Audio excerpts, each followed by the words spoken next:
Media మిత్రులకు అందరికీ నమస్కారం. నిన్న అసెంబ్లీ సమావేశాలు జరుగుతున్నటువంటి సందర్భంగా వచ్చినటువంటి చర్చలో మాట్లాడుకుంటూ మంత్రివర్యులు కోమటిరెడ్డి వెంకటరెడ్డి గారు 10 సంవత్సరాల నల్గొండ జిల్లాకు అసలు ఏం చేయలేదు కేసీఆర్ గారు బీఆర్ఎస్ ప్రభుత్వం అని చెప్పేసి మాట్లాడినటువంటి ఒక దయనీయమైన దౌర్భాగ్యమైనటువంటి ఒక సన్నివేశాన్ని నేను అసెంబ్లీలో చూడాల్సి వచ్చింది. దాని తర్వాత మాట్లాడినటువంటి ముఖ్యమంత్రి రేవంత్ రెడ్డి గారు ఆయన ఉండే ఒకడే మిలిగిపోయింది, కానీ ఆయన అడుగురు మేము ఏం చేసామో తెలుస్తుంది, 10 ఏళ్ళలో మీరు ఏం చేసిరు నల్గొండకు అని చెప్పేసి రేవంత్ రెడ్డి గారు మాట్లాడారు. ఇంతకంటే దిక్కుమాలినటువంటి పరిస్థితి, దిక్కుమాలినటువంటి మాటలు, అబద్ధపు ప్రచారాలు ఇంకోటి ఉండవు. కోమటిరెడ్డి వెంకరెడ్డి గారు మరి పోయినసారి ఎమ్మెల్యే ఓడిపోయినా అదృష్టం బాగానే ఉండి భువనగిరి ఎంపీగా ఉండే 5 నియోజకవర్గాలు నల్గొండ జిల్లా ఆయన కిందకే ఉంటాయి, ఉమ్మడి జిల్లా చూసినప్పుడు. ఏం చేసినామని చెప్పేసి అడిగితే నేను నల్గొండలో అడుగుదామన్నా సిద్ధం, నా తుంగతుర్తికైనా సిద్ధం, ఈ వేదిక మీద ఉన్న మా మాజీ శాసనసభ్యుల ఏ నియోజకవర్గానికి పోయి మాట్లాడదామన్నా సిద్ధం. ఎలాంటి అభివృద్ధి జరిగిందని చెప్పి చిన్న పిల్లగాని అడిగిన 4 టర్ములు 20 సంవత్సరాలు నల్గొండలను ఎమ్మెల్యేగా మంత్రిగా ప్రాతినిధ్యం వహిస్తే కనీసం నల్గొండ పట్టణంలో ఒక రోడ్డు అయిపోయలేకపోయినావు. అది నీ చేతగాంతనం. సమైక్యాంధ్ర పాలకుల చేతిలో వాళ్ళ సంకలన చేరి మీ పదవుల కోసం సంకలన లాక్కున్నటువంటి పరిస్థితి ఆ రోజు కనపడ్డది. కానీ కేసీఆర్ గారు వచ్చిన తర్వాతనే ఎంత అద్భుతంగా నల్గొండ మున్సిపాలిటీ అభివృద్ధి జరిగిందనేటువంటి కళ్ళ ముందు సాక్షాత్కారం కనపడుతున్నది. ఇరిగేషన్లు అసలు ఏం రాలేదు, 1 ఎకరానికి ఎక్కువ నీళ్ళు రాలేదు. నా తుంగతుర్తి నియోజకవర్గంలో ఎస్ఆర్ఎస్పీ ఫేజ్ 2 అని చెప్పి పేరే, కానీ దానికి చంద్రబాబు గారు కొబ్బరికాయ కొట్టిర్రు, రాజశేఖర రెడ్డి గారు కొబ్బరికాయ కొట్టిర్రు, కానీ నీళ్ళు మాత్రం రాలేదు. కాళేశ్వరం కట్టిన తర్వాత కాళేశ్వరం నుంచి నీళ్ళు ఇట్లు వేసుకోవచ్చి మిడ్ మానేర్ ద్వారా లోయర్ మానేర్ ద్వారా కిందికి వచ్చినటువంటి మెయిన్ కెనాల్ ఏదైతే మాకున్నదో కాకతీయ మెయిన్ కెనాలు, దాని నుంచి వచ్చిన తర్వాత మాత్రమే మా తుంగతుర్తి నియోజకవర్గంలో నీళ్ళు వచ్చినాయి. ఎమ్మెల్యే గెలవక ముందుకు గొడ్డు రాజ్యం, రోడ్డు దయనీయమైనటువంటి పరిస్థితి.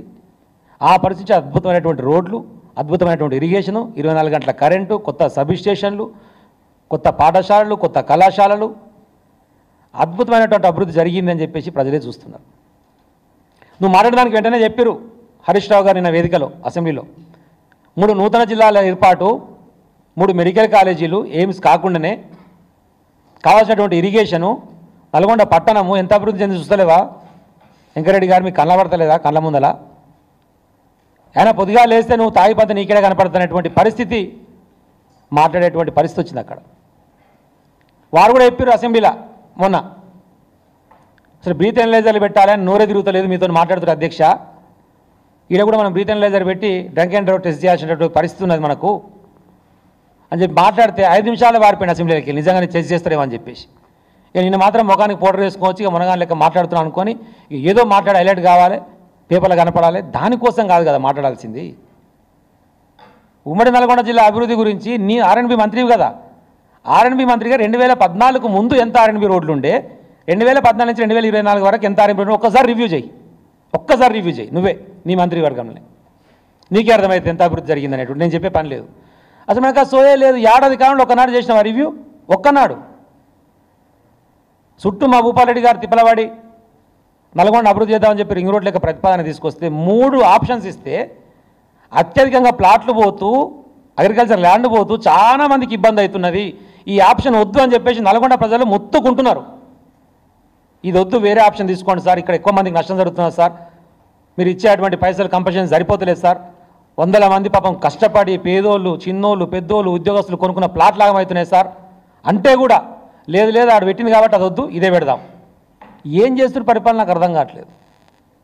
ఇగోసా పంచాయతీలా నువ్వు చేసినా కాబట్టి అది కావద్దు కాబట్టి ఇది కావాలి, ఈ దానికోసం అది చేసేది.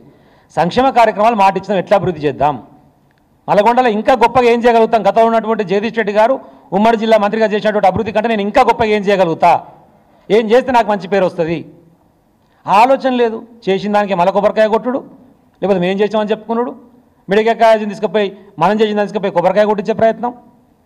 థర్మల్ పవర్ ప్లాంట్ ఆపి పడేస్తా, మా గవర్నమెంట్ వస్తే దాని సంగతి చూస్తా అని చెప్పాను. మరి ఏ ముఖం పెట్టుకొని పోయి మన డాన్స్ మీద కూర్చొని ఓపెనింగ్లో పార్టిసిపేట్ అయ్యి మాట్లాడినావు కోమటిరెడ్డి వెంకరెడ్డిను. మా దగ్గర కూడా తుంగతుర్తి 100 పడకల ఆసుపత్రి హరీష్ రావు గారు తీసుకొచ్చి పెద్ద ఊరిగింపుతో మంచిగా సభ పెట్టి నేను మంచిగా ఓపెనింగ్ చేయించుకుంటే మళ్ళీ దానికి మళ్ళీ కొబ్బరికాయ కొట్టిస్తాడు. మా ఎమ్మెల్యే అంటే కొట్టినవాడికి కొబ్బరికాయలు కొట్టించి మనం ఆనందపడి మేము చేసామని చెప్పుకునే ప్రయత్నం చేస్తారు తప్ప ఈ సంవత్సర కాలంలో ఒకటి అంటే ఒక్క అభివృద్ధి కూడా మీరు చేయలేదు. మీరు చెప్పిన 6 గ్యారెంటీల అమలు గురించి అయితే ఇక మర్చిపోండి. సభకు వచ్చి మాట్లాడితే కూడా ఇక 12 మందిలో ఒక్కడెట్నో గెలిచిండు ఏకలింగం ఆయన జగదీష్ రెడ్డి అని చెప్పేసి రేవంత్ రెడ్డి గారు మాట్లాడతారు. ఏకలింగం ఒక్కడైనా సరే మంచిగా సరిపోతుంది, మీకు ఏం కాదు, ఆయన ఏకలింగం బాగానే ఉంది, ఇంతకు నువ్వే లింగం స్త్రీలింగమా పుంగిలింగమా అని నేను కూడా అడగవచ్చు. కానీ మాకు సభ్యత అడ్డం వస్తుంది. మావాడు ఏకలింగం ఓకే, నువ్వే లింగం స్త్రీలింగమా పుంగిలింగమా అని అడగవచ్చు. కానీ మేము అడుగుతలేము, సంస్కారం అడ్డం వస్తుంది. కాబట్టి నోటికి ఏదో వస్తుంది మాట్లాడతామని చెప్పి ఇష్టం వచ్చినట్టు ప్రగల్భాలు పలికితే పడటానికి ఎవరు సిద్ధంగా లేరు. తస్మాత్ జాగ్రత్త అని చెప్తున్నాం. ఇప్పటికైనా వెంకటరెడ్డి దయచేసి తాగుడు బంద్ చేసి ప్రజల మీద దృష్టి పెట్టి సమస్యల మీద దృష్టి పెట్టి జరిగిన అభివృద్ధిని చూసుకొని ఇంకా ప్రజలకు ఏం చేయగలుగుతావో, ఉమ్మడి నల్గొండ జిల్లాకు ఏం చేయగలుగుతావో ఇప్పటికైనా ఆలోచన చేస్తే బాగుంటుంది అనేటువంటి విషయాన్ని గుర్తు చేస్తూ ఇష్టం వచ్చిన పిచ్చి పలగల వాళ్ళు కనుక మళ్ళీ మాట్లాడితే బీఆర్ఎస్ పార్టీ కార్యకర్తలు ఎవరు చూస్తూ ఊరుకోవడానికి సిద్ధంగా లేరు.